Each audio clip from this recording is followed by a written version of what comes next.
امام اعظم ابو حنیفہ جیسے لوگ کہتے ہیں کہ اگر 2 سال امام جعفر صادق کے پاس نہ رہتا تو ابو حنیفہ ہلاک ہو جاتا۔ امام جعفر صادق تربیت جب کی تو کن کی امام اعظم کی، حضرت داؤد طائی کی، جناب سفیان ثوری کی۔ پر شاہ فرید الدین عطار فرماتے ہیں آخری عمر میں امام جعفر صادق نہ حجرے میں بند ہو گئے تھے، باہر نہیں آتے تھے، بس اسی کسے دے کچھ نہیں جے لگ دے تے نہ کوئی ساڈا دردی حجرے میں۔ ایک دن حضرت سفیان ثوری نے منت کیا کہ ان کے بچوں کی، خدام کی، کہ حضرت سے کہو میں پرانا نوکر ہوں، مجھے تھوڑی زیارت کا موقع مل جائے، میری تو آنکھیں ترس گئی، کرم نوازی ہو جائے۔ تو حضرت کو جا کے عرض کی کہ سفیان ثوری منت کر رہے ہیں، آپ نے اجازت دے دی۔ حضرت سفیان ثوری اندر گئے تو درد سے کہا حضور آپ تو 2 جملے کہتے تھے تو دل بدل جاتے تھے، کتنے لوگ منتظر ہیں آپ کے کلمات طیبات کے لیے، زیارت مقدسہ کے لیے، اور آپ یوں گوشہ نشین ہو گئے۔ تو جگر گوشہ رسول، نواسہ رسول امام جعفر صادق آنکھوں میں آنسو آ گئے، کہنے لگے سفیان تمہیں کیا بتاؤں، لوگوں کے لفظوں میں بڑا پیار ہے پر دلوں میں وفا کوئی نہیں، او بے قدراں کچھ قدر نہیں کیتی خوب تسلی ہو، اے دنیا دار پجاری زرد کتیاں دے گل ٹلی ہو، قدر نہیں کی لوگوں نے۔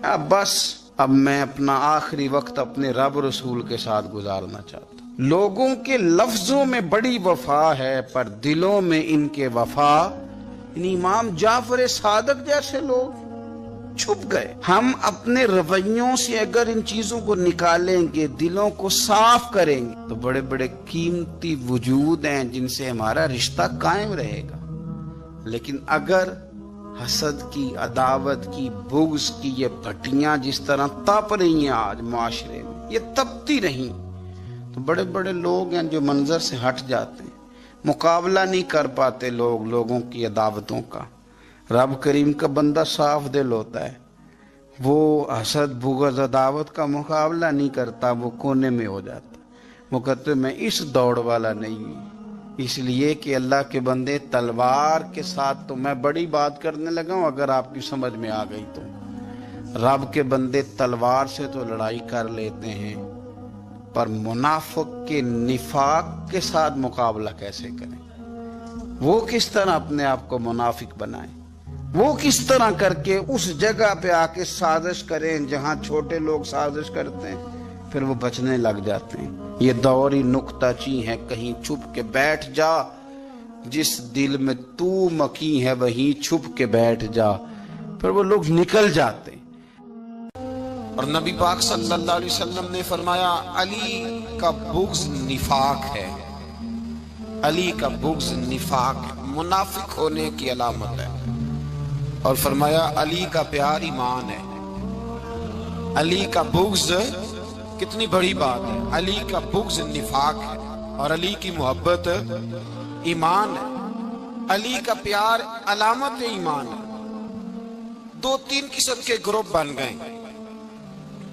ایک تو گروپ وہ ہے جو کہتا ہے حضرت علی اور بس، بعض کو تو کرم اللہ تعالیٰ وجہ الکریم کہنے کی بھی توفیق نہیں ہوتی، وہ کہتے ہیں رضی اللہ تعالیٰ عنہ کہا کرو، اس سے بھی آگے نہ جاؤ۔ وہ لفظ مولا جو خود نبی پاک نے بخاری میں، مسلم میں موجود ہے، فرمایا من کنت مولا فہذا علی مولا، جس کا میں مولا اس کے علی بھی۔ حضور نے جو لفظ بیان کیا، اس لفظ سے بھی بعض لوگ ڈرتے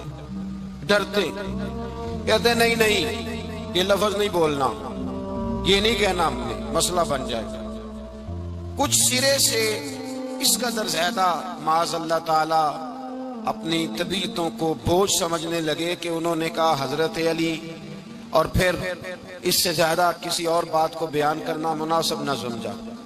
ایک دوسرا طبقہ بن گیا جنہوں نے ہاتھ کے اندر دوری ڈنڈا لے لیا، وہ چرس بناتے ہیں، بھنگ لیتے ہیں، وہ دھندا کرتے ہیں، بڑے بڑے انہوں نے گلے کے اندر سنگل ڈال لیے، زنجیریں پہن لیے، اور کوئی شے آتی نہیں، سارا دن علی علی کرتے رہتے ہیں، سارا دن۔ حضرت علی شیر خدا، کرم اللہ تعالی وجہ الکریم ارشاد فرماتے ہیں، سنیں، حضرت علی فرماتے ہیں کہ دریا بہ رہا ہو، دریا، اس دریا میں اگر ایک قطرہ شراب کا گر جائے، پھر وہ دریا خشک ہو جائے، پھر اس دریا کی سطح پر یعنی نیچے گھاس اگائے، اور اگر میرا گھوڑا وہ گھاس کھا لے تو میں اس گھوڑے کی سواری کرنا پسند نہیں کرتا۔ اتنی نفرت نشے سے، شراب سے مولا علی شیر خدا کی۔ اور ہم نے حضرت علی رضی اللہ تعالیٰ عنہ ان لوگوں کے حوالے کر دیے معاذ اللہ جو بیچارے 6 مہینے غسل نہیں کرتے، جن کو وضو کا پتہ نہیں۔ میں کہتا ہوں ان لوگوں کے لیے سزا ہونی چاہیے۔ میں اس ہزاروں کے اجتماع میں یہ کہتا ہوں کہ ان لوگوں پر پابندی ہونی چاہیے۔ حضرت علی کا نام تو مقدس نام ہے، مولا علی کی شخصیت تو مقدس شخصیت ہے۔ جس آدمی کے منہ کے اندر سگریٹ کی بدبو آ رہی ہے، گند جس شخص نے اپنی زبان پہ بھرا ہوا ہے، وہ علی علی پکار رہا ہے، پابندی ہونی چاہیے۔ مولا علی شیر خدا رضی اللہ تعالیٰ عنہ کا نام بڑا پاکیزہ ہے۔ میرے دادا شیخ حضور مفتی اعظم ہند اعلیٰ حضرت فاضل بریلوی کے چھوٹے صاحبزادے تھے، تو مفتی اعظم کہلاتے تھے، لوگ بڑے بڑے ان سے فتوے لینے جاتے تھے۔ ان کا ایک مرید کسی شخص سے کہنے لگا میرے پیر صاحب اس وقت ہندوستان کے سب سے بڑے مفتی ہیں۔ وہ کہنے لگا یار تم لوگوں کا طریقہ یہ ہے، جس کو بڑھاتے ہو بہت ہی بڑھا دیتے ہو۔ کہا نہیں وہ مفتی اعظم ہے۔ کہنے لگا چلو ایسی بات ہے تو میں بھی ایک تو مسئلہ پوچھ لیتا ہوں۔ وہ سرکار مفتی اعظم ہند رحمت اللہ تعالیٰ علیہ کی بارگاہ میں آ گئے دونوں۔ وہ تنقید کرنے والا آیا اور آگے کہنے لگا کہ آپ مفتی اعظم ہے تو آپ کا یہ مرید مجھے لایا ہے، سوال پوچھنا تھا۔ کہا پوچھو۔ کہنے لگے نبی پاک کی 4 بیٹیوں کا نام بتائیں۔ حضور مفتی اعظم ہند بیٹھک میں بیٹھے تھے، ڈرائنگ روم میں، وہاں سے اٹھے اور جو کمرہ جاتا تھا نا اندر اس طرف چلے گئے۔ وہ کہنے لگا یہ تمہارا پیر، تم کہتے تھے مفتی اعظم ہے، اسے 4 بیٹیوں کے نام نہیں آتے، کتاب دیکھنے چلا گیا ہے، وہ کتاب سے دیکھ کے بتائے گا۔ آپ کے مرید کہتے ہیں میں بھی خاموش ہو گیا کہ سوال تو اتنا مشکل نہیں تھا۔ حضرت اٹھ کے کو چلے گئے، تھوڑی دیر کے بعد آئے تو ان کی داڑھی سے پانی کے قطرے گر رہے تھے۔ فرمانے لگے وضو کرنے گیا تھا، میں نے مصطفیٰ کی بیٹیوں کے نام کبھی بغیر وضو کے زبان سے ادا ہی نہیں کیے، میں وضو کرنے گیا تھا، اس لیے کہ یہ شہزادیاں بڑی پاک ہیں، یہ لوگ بڑے یہ پاک لوگ ہیں، ان کے نام پلیت زبانوں سے لیے جا سکتے، ناپاک زبانوں سے یہ نام نہیں لیے جا سکتے۔ یہاں حضرت مولا کائنات شیر خدا کرم اللہ تعالی وجہ الکریم جن کی شخصیت کا یہ اثر ہے، بڑا ظالم ہے وہ پیر، بڑا ظالم ہے جس نے بالکل بد عمل اور برے قسم کے قبال بٹھائے ہوئے ہیں، جو نہ منہ دھوتے ہیں نہ ان کو پتہ ہے شریعت اسلامیہ کا۔ ان کے منہ سے تو حضرت علی کی تعریف سنے گا، ان کے منہ سے تو مولا علی کی بات سنے گا، جنہیں وضو کرنے کا طریقہ نہیں آتا۔ شیر خدا کی بات وہ کرے گا جس کے منہ میں مسواک کی خوشبو بھی ہو اور جس کے سینے میں رسول اللہ کا پیار بھی ہو۔ حضرت داؤد طائی اور امام جعفر صادق کے درمیان ایک دن بحث ہو گئی۔ امام جعفر صادق فرمانے لگے یہ محبت کا ان کا رشتہ تھا آپس میں۔ حضرت داؤد طائی صوفی تھے اور امام جعفر صادق تو حضور کے نواسے ہیں نا جی، اور بڑا عقیدت کا رشتہ تھا آپس میں۔ ایک دن امام جعفر صادق کہنے لگے داؤد طائی میرے لیے دعا کر، تو آپ رو پڑے، کہنے لگے حضور میں نواسہ رسول کے لیے دعا کروں؟ آپ تو حضور کے نواسے ہیں، میں آپ کے لیے دعا کروں؟ حضرت امام جعفر صادق کہنے لگے یہی تو دعا کرانی ہے، یہی تو میں نے کیا فرمایا، یہی تو دعا کرانی ہے کہ میرے لیے دعا کر، میں اپنے نبی کی بارگاہ میں شرمندہ نہ ہو جاؤں۔ حضور یہ نہ فرما دیں کہ میرا نواسا ہو کے تو کیا کرتا رہا، یہی تو دعا کرانی ہے۔ بڑا پیار تھا۔ ایک دن بحث ہو گئی، حج کر کے واپس آئے، عراق میں تشریف فرما تھے امام جعفر صادق، حج کر کے واپس آئے تو امام جعفر صادق کہنے لگے جو مکے سے ہو آتا ہے نا اللہ پھر اس کو دوزخ میں نہیں ڈالے گا۔ خوش نہیں ہوئے آپ لوگ؟ اللہ آپ کو جزائے خیر عطا فرمائے۔ فرمایا جو کعبے کا دیدار کر لے ایک دفعہ زندگی میں اور ایمان کی حالت میں، اللہ پھر اسے دوزخ میں ایک دفعہ جو دیدار کر لے ایمان کی حالت میں، اللہ دوزخ میں یہ فرمانے لگے یہ میری بات ہے، تو تصدیق کر میری بات کی، کہہ میں نے ٹھیک کہا ہے۔ پیار تھا نا، تو کہنے لگے داؤد تائی تو کہہ میں نے ٹھیک کہا ہے۔ کہنے لگے جی آپ نے فتوی پورا نہیں دیا تو میں کیسے تصدیق کر دوں؟ آپ نے پورا فتویٰ پوری بات کرے تو تصدیق کرا لیں۔ کہا پوری بات کیا ہے؟ فرمانے لگے جو خانہ کعبہ بیت اللہ کا دیدار کر لے اللہ دوزخ میں نہیں ڈالے گا، اور جو مدینے سے ہو آئے اللہ اسے جنت میں ضرور داخل فرمائے گا۔ صلی اللہ ہو۔ تو آپ فرمانے لگے داؤد تائی میں نے تو مسئلہ بیان کیا اس لیے کہ جس نے ایمان کی حالت سے کعبہ دیکھ لیا تو اس کا اللہ پہ ایمان پختہ ہے، اور من قال لا الہ الا اللہ داخل الجنہ، اور تو نے یہ جو کہا ہے نا ضرور جنت میں داخل کرے گا مدینے دیکھنے والے کو، تو بھی دلیل پیش کر۔ مکہ کا ایمان کے ساتھ دیکھنے والا تو میں نے حدیث پیش کر دی، تو دلیل دے۔ حضرت داؤد تائی بولے بڑی خوبصورت بات، اور خوبصورت لوگ ہی خوبصورت باتیں کرتے ہیں، خوبصورت لوگ ہی جی، ورنہ تو اللہ خیر کرے خوبصورت بات نکلتی نہیں لوگوں کے منہ سے، حرم میں بیٹھ کے بھی نہیں نکلتی، تنی کیا سانپ سونگ جاتا ہے، کس قسم کی بولی بولنے لگتے۔ خوبصورت لوگ خوبصورت بات کرتے ہیں۔ حضرت داؤد تائی کہنے لگے میری دلیل یہ ہے کہ پورے مکے میں کہیں جنت تو نہیں نا، مکہ دیکھنے والے کو جنت ملتی ہے پر مکے میں جنت نہیں۔ فرمانے لگے مدینے میں تو جنت ہے نا، روضۃ من ریاض الجنہ ما بین بیتی و منبری روضۃ من ریاض الجنہ۔ فرمایا میرے منبر اور میرے گھر کے درمیان جتنی جگہ ہے وہ، اور آپ فرمانے لگے حضرت امام جعفر صادق سے کہنے لگے حضور دیکھے نا، اللہ فرماتا ہے جو جنت میں گیا ہم فیہا خالدون، پھر نکالا نہیں جائے گا۔ تو کہنے لگے میرا عقیدہ ہے جو دو نفل بھی ریاض الجنت میں پال لے اللہ اسے ضرور جنت میں داخل فرمائے گا، اس لیے کہ جو گیا وہ دوبارہ واپس۔ حضرت ادریس علیہ السلام کی دوستی ہو گئی رضوان سے۔ رضوان جنت کے فرشتے کا نام ہے جس کے پاس چابی ہے جنت کی، دروازے پہ بیٹھے ہوتے ہیں، رضوان اس فرشتے کا نام ہے۔ تو حضرت ادریس کا جرانہ تھا، وہ ملنے آتے تھے جناب ادریس علیہ السلام کو۔ تو ایک دن حضرت ادریس کہنے لگے تو خود تو یہاں کی سیر کر جاتا ہے، مجھے کبھی کرائی نہیں، آپ بھی کر لیں۔ تو فرشتہ آپ کو جنت دکھانے لے گیا۔ جنت میں جا کے تو کہنے لگا حضور چلے، فرمانے لگے کدھر؟ کہنے لگا واپس، فرمانے لگے میں نے جانا ہی نہیں۔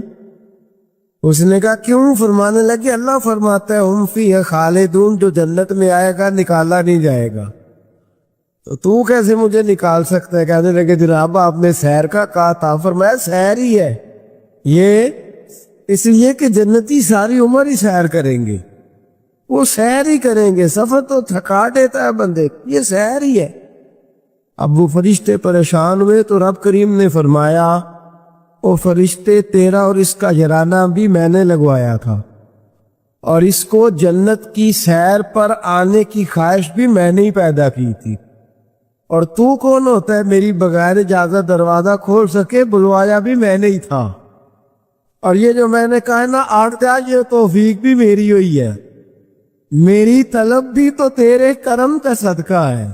یہ پاؤں اٹھتے نہیں بلکہ یہ اٹھائے جاتے ہیں، تو جب بلا لیا ہے جنت میں داخل کرا لیا ہے، اور جنت بھی وہ والی جس کو میرے رسول پاک کے قدموں نے جنت بنایا ہے، وہ جنت جس کو ریاض الجنہ کا لفظ دیا ہے، حضور نے جنت جس کو بنایا ہے وہاں تک پہنچ جائے۔ یہ ہے ارض جنت، یہ طیبہ کی زمین ہے ارض جنت، پر زمین کس کی ہے؟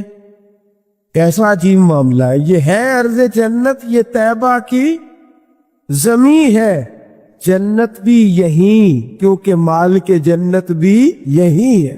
جنت بھی یہیں، مال کے جنت بھی یہیں، جنت بھی یہیں تو مال کے جنت بھی. اور جتنا جنت کا اعلان میرے نبی نے فرمایا نا، سارا فرمایا ہی مدینے میں ہے. اور جنت بیچی ہے کئی دفعہ نبی پاک نے، کئی دفعہ فرمایا بیرے روما کما خرید کے دو، مجھ سے جنت لے لو. اگر عثمان نے کہا حضور میں خرید دیتا ہوں، کہا جنگ تبوک کے لیے سامان دو، مجھ سے جنت لے لو. حضور نے تو کئی دفعہ سیل لگائی ہے جنت. یہ ہے عرض جنت، یہ طیبہ کی زمین ہے. جنت بھی یہیں، مال کے جنت بھی یہیں ہے. کعبۃ اللہ. حضرت عبداللہ ابن مسعود رضی اللہ تعالیٰ عنہ فرماتے ہیں جس کو ایک تکلیف آئے نا کعبے میں، کتنی جی ٹیک کر دی تھی آئی جاندی ہے نا.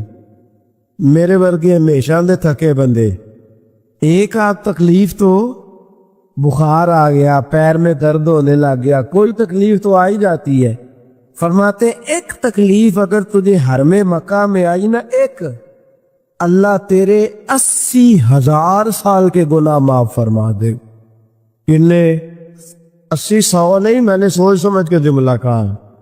80 ایک تکلیف اگر تجھے کہاں بولے نا یار، کتنی؟ ایک گناہ کتنے معاف؟ یہ کس نے کہا ہے؟ حضرت عبداللہ ابن مسعود نے. وعدہ کس کا ہے؟ اللہ کا. وعدہ کس کا ہے؟ اگر مدینے چلے جائے تو میرے نبی پاک صلی اللہ علیہ وسلم کو پتا تھا لوگ میرے غلاموں کو دھکے بھی ماریں گے، مجنون اور پاگل بھی کہیں گے، ان کو بری نظروں سے بھی دیکھیں گے، کہیں گے یہ تو ہے ہی پاگل، بڑا کچھ ہوگا. واہ محبوب تیرے اندازے میزبانی پہ قربان جائے. کیسا بندوبست فرمایا، کیا انداز اختیار فرمایا.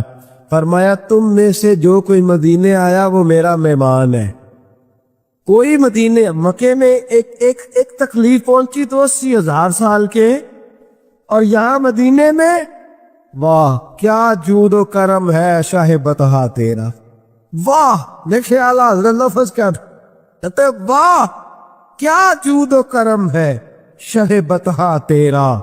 نہیں سنتا ہی نہیں، نہیں دیکھیں ترکیب اعلیٰ حضرت کی، ایسے جملے درد ہو تو نکل. نہیں نہیں سنتا ہی نہیں مانگنے والا تیرا. اور کہتے ہیں تیرے قدموں میں رہوں غیر کی ٹھوکر پہ نہ ڈال، گھڑکیاں کھاؤں کہاں چھوڑ کے صدقہ تیرا. اور تیرے قدموں میں جو ہے غیر کا منہ کیا دیکھے، پھر کون نظروں پہ چڑھے دیکھ کے طلبہ تیرا. دیکھ کے جلوہ نہیں. اعلیٰ حضرت کا انداز کوئی اعلیٰ مزاج لوگ ہی سمجھتے، جلوہ نہیں جی. کہتے جس نے میرے مصطفیٰ کے قدم کا طلبہ دیکھ لیا اس کی نظر پہ کوئی نہیں چڑھتا، تو جس نے جلوہ دیکھ لیا صلی اللہ ہو، کون نظروں پہ چڑھے دیکھ کے طلبہ تیرا. قدم دیکھ لے تو نظر پہ کوئی نہیں چڑھتا، تو جو سیدنا صدیق اکبر کی طرح مولا علی کی طرح جلوہ ہی دیکھ لے. اب میری نگاہوں میں جچتا نہیں کوئی جیسے میرے محبوب ہیں میرے رسول کریم صلی اللہ علیہ وسلم نے فرمایا جو حرم مدینہ میں آئے اور اسے کوئی تکلیف پہنچے، اس پر کوئی آزمائش آئے، اسے پریشان کیا جائے، اسے یہاں کوئی دکھ پہنچے، میرے حبیب نے فرمایا وہ میرا مہمان ہے، وہ صبر کرے. یا رسول اللہ کیا ملے گا؟ فرمایا تم مدینے کی تکلیفوں پہ صبر کرنا، میں قیامت کے دن اللہ کی بارگاہ میں تمہاری سفارش کروں گا، میں رب کی بارگاہ میں تمہاری سفارش کروں گا. مقام کرما میں تکلیف پہنچی تو گناہ معاف ہے، اور یہاں تکلیف پہنچی تو حضور کی سفارش. اور پھر دیکھیے نیکی کا انداز دیکھیے. مقام کرما میں کوئی ایک نیکی کرے تو 1,00,000 کا ثواب ہے. ایک نماز پڑھو تو کتنے کا؟ ہم نے کبھی سوچا بھی نہیں ہوگا کہ 1,00,000 نفل پڑھیں گے. ایک طواف کرو تو کتنے طواف کا ثواب؟ ایک بار ایک دفعہ سبحان اللہ پڑھو تو کتنی کا ثواب ہوا؟ 1,00,000 کا ثواب. اور اگر کوئی حج کرنے جائے تو ثواب ڈبل ہو جاتا ہے. اور اگر کوئی رمضان شریف کے مہینے میں جائے تو لاکھ کو 70,000 سے ضرب دینی پڑ جاتی ہے. لاکھ کو اگر رمضان شریف میں جائے تو یہاں آپ کیلکولیٹر نہ نکال لیجئے گا، اگلی تقریر میں نہ رہ جائے. 70 کو لاکھ سے ضرب دینی پڑتی ہے. یہ نیکیاں ہیں جو اللہ پاک حرم مکہ میں جانے والے کو عطا فرماتا ہے. میری سمجھ میں صرف اتنی بات آتی ہے کہ وہ جو امتیں کرتی رہی ہیں نا، ہزار سال عبادت، ہزار سال انہوں نے عبادت کی ہے، تو امت مسلمہ کو اللہ نے درجہ تو اونچا ہی دینا ہے نا. کنتم خیر امت جوبا، درجہ چونکہ اونچا دینا ہے. اللہ پاک نے یہ بہانے بنا دیے، شب قدر ہے، شب برات ہے، یہ اللہ پاک نے بہانے بنا دیے. مالک کریم نے یہ بہانے بنائے ہیں. فرمایا تم بھی شب برات میں، شب قدر میں مسجد آ جاؤ، یا اللہ تمہیں موقع دے تو حرم مکہ اور مدینہ آ جاؤ، میں تمہاری ایک ایک نیکی پر اتنا زیادہ ثواب دوں گا کہ تم پچھلی امتوں سے آگے نکل جاؤ.